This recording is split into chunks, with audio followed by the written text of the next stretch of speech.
With the beef between Drake and Kendrick Lamar heating up, there's no doubt in my mind that this last week has been one of the most exciting weeks hip-hop has seen in a very long time. While Euphoria and 616 are amazing diss tracks in their own right, it's kind of insane given how little time we've had to fully digest them. In the past 24 hours, there have been 3 full-length diss tracks released to the public, 2 of those being some of the most nuclear diss tracks I've ever heard. Both of these tracks contain potential career-altering allegations, so I think it's safe to say that this has boiled way past just rap beef. What's good, y'all? I just wanted to come on here and unpack everything with y'all, because last night was a lot. It honestly took me a lot of time to really figure out how I felt about it, because at first I was really excited. The more that I exposed myself to it, the more disgusted I became, and my initial excitement just turned into disappointment. I'll talk more on that later. Right now I just want to talk through everything that did happen, and then talk about who I think is winning right now. Alright, so everything started whenever Drake decided to press the red button. He released a song called Family Matters. And I'm not gonna lie, this song was nuclear whenever it came out, for like 20 minutes. In this song, he doubles back on Metro, Future, Rick Ross, A$AP Rocky,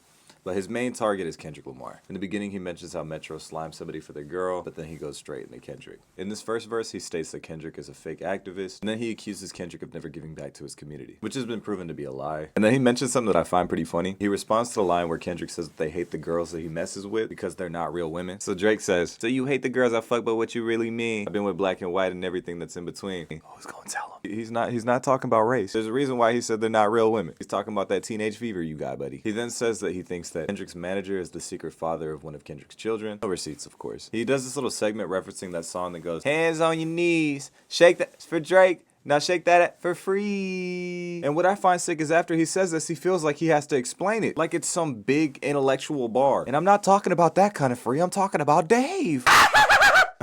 No, we got it. We understood. Alright, so then the beat switches and stuff just starts getting real. I'm not even gonna lie. And he starts this verse off hot. He addresses Future and the chick that he's mad about. Said he didn't really mess with her like that. He mentions Rick Ross and talks about how he was a correctional officer. Mentions that he's on Ozempic. Says that he has a big mansion, but it's so far out of the way that it doesn't even really matter. He then brings up The Weeknd, and then he comes at A$AP Rocky, which I feel like was the most entertaining line out of the 4. He said, "Gas cause you hit my BM first. Do the math. Who I was hitting then?" Damn, not gonna lie, he got you there. He's referencing Rihanna, if you didn't know. And then he says that Kendrick's work is only good whenever Baby Keem's on it, but it just doesn't stick. Y'all remember that time whenever Baby Keem ghost wrote Good Kid, Mad City whenever he was 12? Yeah, me neither. Alright, so now we got the 3rd verse. And I'm gonna be honest, I'm gonna be a little bit more sparse with what I talk about in this verse, just because me personally, I don't really mess with how messy it is, so I'm not gonna go too deep on the specifics. In this verse, he talks about how Kendrick's relationship is in shambles, which I feel like Kendrick's already talked about in Mr. Morale. But Drake takes it a step further and says that Kendrick has put hands on his girl, which if true is absolutely deplorable, no questions asked. Again, no receipts for any of this stuff. So those are pretty much the main points that he made in the track. Overall, Drake's response was really good. I feel like the spectacle was there. Him having a replica of the engagement ring around his neck,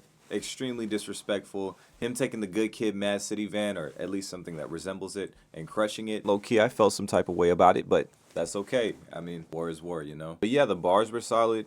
I feel like he covered a lot of good points, and I feel like if he had more time to let that sit with the public, it would have really affected the public perception of Kendrick. But people only really had a chance to sit on it for like 20 minutes. I've said this before and I'll say it again. The eye of public perception has such a short attention span, so the best move that you can make in this situation is to just not give the public a chance to breathe. So the fact that Kendrick immediately responded, it really helped him in this beef. Alright, so do y'all remember what I said about the 3rd verse of Drake's song? That applies to this entire track. Again, I don't feel too comfortable going into specifics because it's just so far beyond rap beef at this point. Me personally, I don't like sitting there and analyzing people's family trauma. Sorry. So in the song, he just sits down Drake's family and just talks to them about how bad of a person Drake is. Basically just apologizing for having to deal with such a piece of garbage. He then talks about how his circle is full with creeps, how he's a creep, all kind of stuff, dude. It's really gross. I don't really want to get too deep into it. He also mentions that Drake has another kid that he's been hiding. There's no evidence that has come up yet, so I don't want to take it as fact yet. But if that's true, that's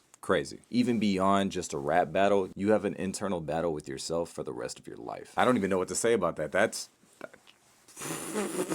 But yeah, so overall, I would say that Kendrick has the lead. But honestly, I feel like there are no winners going forward from here. Whenever the family's involved, I feel like it gets really messy and nasty, and there are going to be a lot of scars that every person that's involved with these people are going to have to deal with. The kids are going to have to grow up with this kind of stuff circulating the internet, and it's going to lead to a lot of confusion growing up. The whole public eye is dissecting and trying to get the scoop on these children. It's just really messy. But yes, crazy things are happening in hip-hop right now. If y'all want to keep up to date, make sure to like, follow, and subscribe. I appreciate y'all for being here. I'll catch y'all next time.